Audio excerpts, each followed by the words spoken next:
passenger with the cheapest price, the person that paid the least, had a surge. It was a $3 surge, so that didn't make any sense. I took almost the exact same trip 159 times. Sometimes my passengers paid as little as like $79, and sometimes they paid as much as $256. Same exact route, same exact driver, same exact car, yet different prices. Why? My name is Levi Spires, and this is the Tip You in the App Daily Drive. In this video, I'm going to use all the data from those 159 trips to basically prove that Uber is not a transportation company. It's more like a gaming app, that it basically uses all of our data, both passengers and drivers, to arbitrage like these higher prices. I will show that prices vary wildly, and there's no real rhyme or reason to why the prices fluctuate so much. In that the higher the price the passenger pays, basically the higher the percentage take that Uber actually takes from the fare. And probably one that most drivers feel is pretty obvious, but I want to prove it, is that Uber's commercial insurance is really a scam. And by the end of this video, I'm going to give passengers, drivers, and even Uber some recommendations based upon my analysis. So yeah, I'm basically just really curious. Why does Uber charge what it charges? Why does it give drivers the fares that it gives us? And I thought if I took the exact same ride over a period of like 2 years, if I took that exact same ride, I'd have some really clean data. And let me give you an example of what I mean by this exact same ride. I took 159 Uber trips from Ithaca, New York to Syracuse Airport. Now, in this analysis, I'm not analyzing Syracuse to Ithaca. I'm not analyzing surrounding neighborhoods of Ithaca to surrounding neighborhoods of Syracuse. I really just wanted to look at a very specific ride. In fact, of those 159 trips that I looked at, a lot of them didn't have all of the data, so I took them out of my analysis. And 4 of them were in my Toyota Prius before I got my Tesla Model Y, and I didn't even want to analyze those. So I narrowed it down to actually 129 exact Uber trips. 95 of those 129 trips were actually Uber X, and 34 of them were Uber Comfort. Uber charged passengers somewhere between $80 and $169 for their base fares. This is before there were tips, adjustments, any type of promotions or discounts for the passenger. I earned as little as $44 for this trip and as much as $182 for this trip.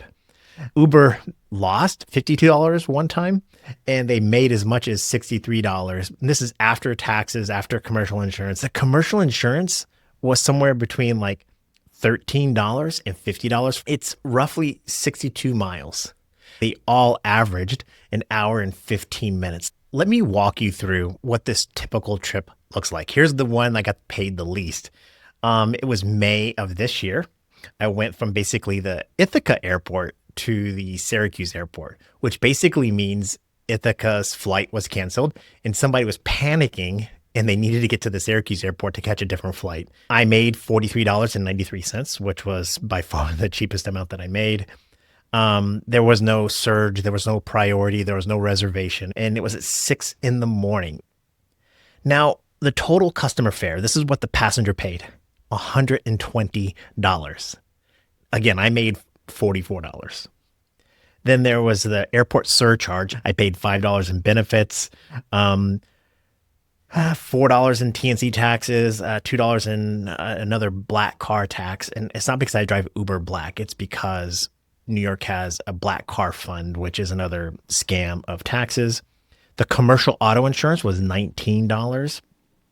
So I made $44 roughly. Uber made $40. And that's how these fares are all broken down. So again, I have 159 of these that you can go look at. They're on my website. But when I analyzed this, I really wanted to basically normalize the data, get things like adjustments and discounts and tips out of it, and really look at base fares because that's a fair analysis. Okay, so let's talk about my first big finding, Uber X versus Uber Comfort. Again, 95 of the trips were Uber X, which is the cheapest Uber option, and Uber Comfort is really just a level up. Now, this is a really interesting thing. I drive a Tesla Model Y, and in the city of Syracuse and Ithaca in upstate New York, that basically qualifies me for 2 rides, Uber X, Uber Comfort. In other cities, I might be able to do Uber Premier, Uber Electric Green. There's a lot of other things.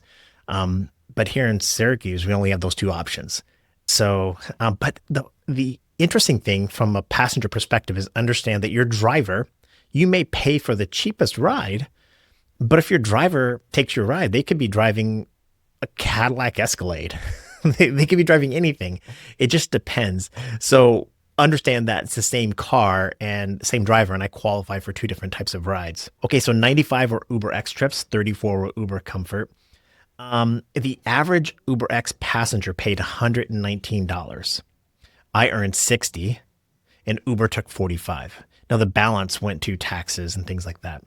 The average Uber Comfort passenger paid $139, so $20 more. I earned only $9 more, and Uber took $54.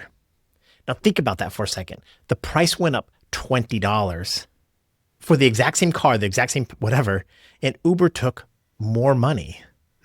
Again, why did their price go up? Why did Uber make more money even though I'm the one providing the service in the same car? So if I'm an Uber passenger, here's what I would take away from it. Order the cheapest ride and look at what car is coming and what driver is coming to pick you up. If it's a highly rated passenger in a good quality car, you're probably getting a really good discounted rate. If you have the time and you don't want to, if you're not in a rush, just order the cheapest car, and you can actually decline the rides if you don't like the car, if you don't like the driver, if the driver is rated a 4.8 something and they're driving a broken down Toyota Camry and you want a Cadillac, just keep declining until you get the car and the ride that you want. Here's a real interesting thing though. And Uber drivers, you know what I'm talking about here. Tipping. Uber X riders tipped 71% of the time, whereas my Comfort passengers, they only tip 59% of the time. So that's meaning that my Uber X passengers, people that ordered the cheaper ride, tipped more often than the Uber Comfort. Now, the thing is this, the Uber Comfort passengers tip more because they paid more. They're tipping a percentage of the fare.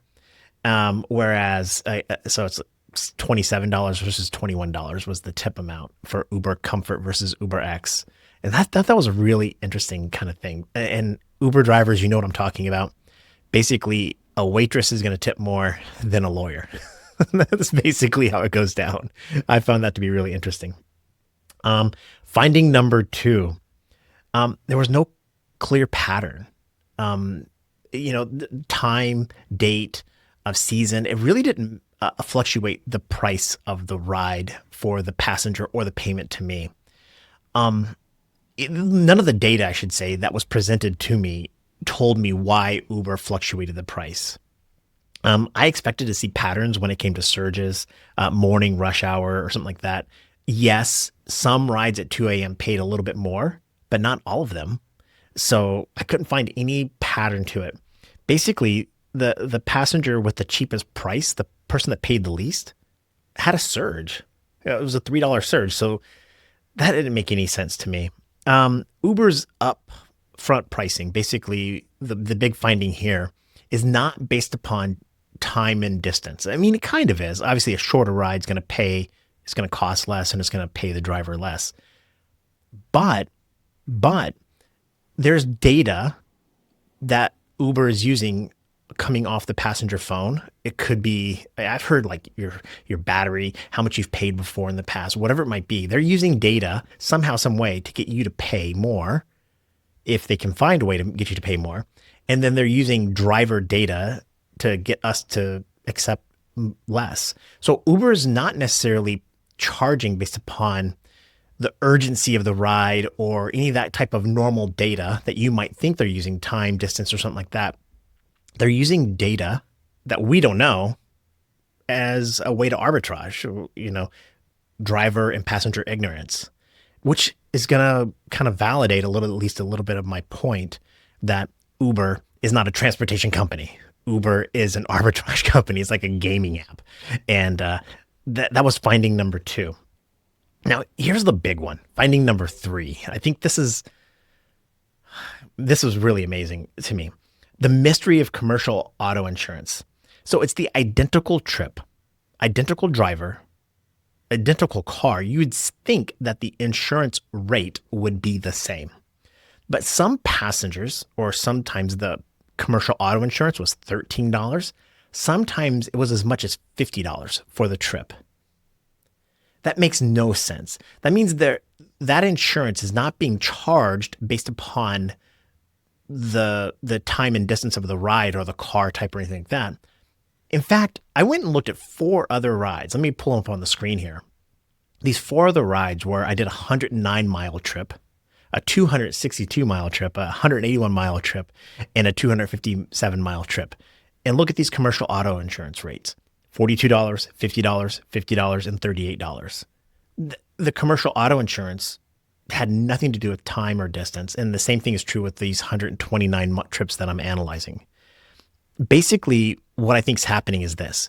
When Uber thinks they can arbitrage a bigger cut from the passenger fare, like if you remember looking at our basic fare that I looked at, when the passenger paid $120, and they knew they can get me for $43 for whatever reason,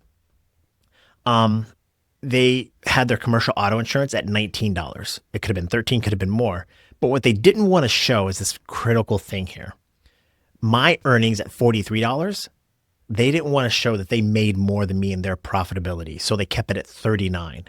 And I saw that time and time again, that Uber's service fee, their profitability was always just under what I would make, not including a tip. And so I think what they're doing with commercial auto insurance is that they're basically using commercial auto insurance as a way to keep their profitability looking less than the driver. Each trip averaged right around 62 miles. So that's the number that we had. The UberX passenger paid $1.92 per mile. 30 cents went to the cost of my car. 66 cents went to me as a wage. 72 cents went to everything else. What does that basically mean? That basically means that Uber is profiting more, especially since commercial insurance isn't a real expense. They're profiting more off of these rides than the driver, if you look at it a cost per mile. And the same thing is true with Comfort. $2.25 per mile is what the Uber Comfort passenger paid. I got 81 cents after I paid for the cost of my vehicle at 30 cents per mile. So riders pay 17% more for Comfort, but Uber's share jumped more than the drivers. And again, same car, same route. We've talked about this over and over again. And Uber is saying that, it's an Uber Comfort ride. I can actually increase their prices more than what I'm going to pay the driver. So you're paying more for comfort and you're just paying into Uber's profitability, not to the driver. So historically speaking, finding number 5, the last finding here, is that Uber says that, hey, we used to take about 25% of the cut. So the driver gets 75% and 25% goes to Uber. But in my data, what I found is that the Uber's cut ranged from 21% to 66%. And it averaged 39%. So over half of my trips showed Uber taking 45, 55% of the fare. So Uber's saying they're taking 25%, but from me, and for this route, they're taking about 40%. And what I think's happening is this. For the shorter rides, Uber's cut is less. And they're using the longer rides to pay for their profitability, to fund their profitability, whether it be their commercial auto insurance or just their profitability in general, whatever it is. Now, the Uber long rides are not good in terms of the take rate for drivers. Final things, recommendations for drivers. Drivers, take only profitable trips. Now, you might say, Levi, why did you take that 60 some odd mile trip for $40? Because I needed to get to Syracuse for that day. And so I took a trip that I didn't think was going to pay me as much. I was hoping I might get a tip. I didn't, but I made the decision to take that trip to get to a location. But for the most part, take only profitable trips. Do not take trips that are unprofitable. And you got to know your cost per mile to know that. Track earnings by hour or mile, not per trip. Sometimes these big trips come in, they look really good. Like you'll go, oh, you're going to make $220 on this trip. And it feels good to see a big dollar amount. And maybe that's a good trip to take if you need $200 right away. But then you have to understand that you're going to have deadhead miles back and forth. So watch for price swings. Make sure that you are, you know how much that trip normally pays. So you take it when you know it's worth it for you. And of course, focus on high tip potential trips. If you can avoid trips where you're not going to get a tip, you're going to make more money. It's a hard thing to balance because if there's a huge surge or something else attached, you should definitely take it. But if it's base fares, take trips that are going to pay you. For passengers, check prices multiple times during the day. If you're a regular Uber user, take a look. If you have to get to the airport, let's say at 11 p.m., making up a number, you have to get to the airport at 11 p.m., you can reserve a ride, but you can also reserve a ride at different times and take a look, price it out, see what the price is. Have other people look on their phones. Potentially, they're going to get a cheaper rate. And so you can tell Uber to have them take a screenshot and say, look, how come this person is paying less than me? Shop Lyft, because Lyft drivers are typically just as good, if not better, than Uber drivers, right? I do Uber, Lyft, and other apps. So look on other apps, look at taxis, shop around, because whatever Uber is charging you is not necessarily based upon that time, date, the price, the distance, or whatever it is. They're using data on your phone against you. Whereas these other apps may also be doing that, but maybe they're looking at other things. So shop around. Choose UberX, like I said. Unless you definitely need a bigger car for whatever reason, don't just quickly pay for it. And then decline or cancel if the driver that is showing up is in a car that looks lower quality or the driver has a low rating. And I'd say any driver below a 4.95 is probably, there's something going on there. So just a heads up there. Let's see here. Properly rate drivers. If you give every driver, especially the bad ones, 5 stars, then you're basically incentivizing Uber to continue to send you the worst drivers, if that makes any sense. So properly rate drivers. If the car that shows up and you have to get into it, if it smells, if the driver has been smoking cigarettes, they're listening to loud music or whatever it might be, and you've communicated to the driver to maybe do certain things and they don't follow your instructions, rate them appropriately. Now, you can't negatively rate a driver if you're not communicating to the driver your standards, whatever they might be. So if you get in the car and you're frustrated that the driver takes a certain route, but you don't say anything to the driver, how's the driver going to know? We get paid the same amount, whatever route we take. It's not like we're trying to extend the drive to make more money off of you. I'm trying to get you to that destination as fast as possible. So just properly rate drivers. And if the driver is really good, tip them, because that keeps better drivers on the platform. And with Lyft, now you can favor that driver. Maybe you get that driver over and over and over again. I promise you, I know the passengers that tip me. I've seen the same passengers over and over again. If that passenger doesn't tip me, I 100% will not take that passenger again. I've done 14,000 rides and I have this freakish memory of like, oh, I know that passenger, I'll cancel. If you don't tip me, I just don't want to take you again. And I know that sounds hard, but it's a business. I'm trying to make money. And I know you're trying to save money by not tipping the driver. You're thinking this morality of like, Uber should pay me more. Well, now you know where all the money's going. And so that's why this video exists, to hopefully equalize the Uber's take rate. Okay, Uber, final. Here's my recommendations to you. I want you to make money, Uber. I have no problem with Uber making money. In fact, I want Uber to make money, to be around longer so I can be, as a driver, have as a way to make money. But you need to be transparent about your fees and your pricing and things like that. I think Uber's lack of transparency is proof that they're just a gimmick.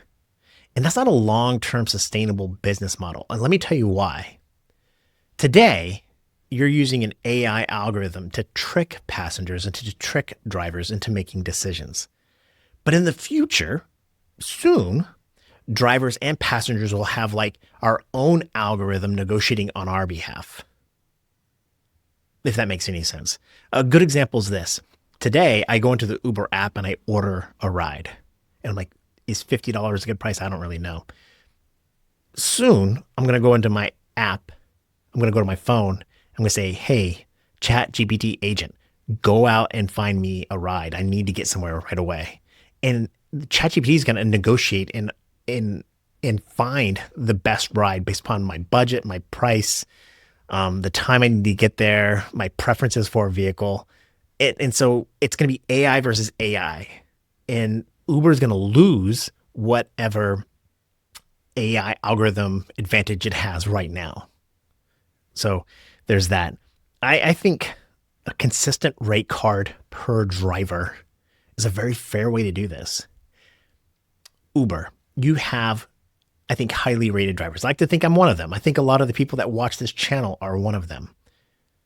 Tell us what our rate cards are, so that way we're not trying to do math, trying to solve, is this ride worth it or not? I just know when an Uber Comfort ride comes in, I know what I'm going to get paid, and then I decide to accept it, yes or no.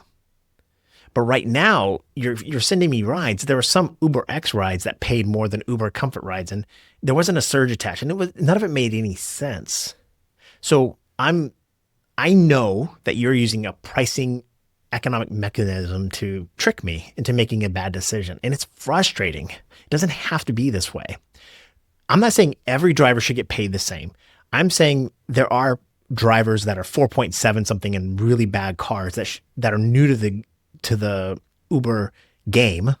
They're new drivers that should get paid less than a professional driver, like the people that are watching this channel, like me. So I don't think we should be a standard rate card, but I do think that there should be a rate card where I know what I'm going to get paid when I see a ride come in, as opposed to me trying to do math on a 7-second offer while I'm turning through an intersection or something like that.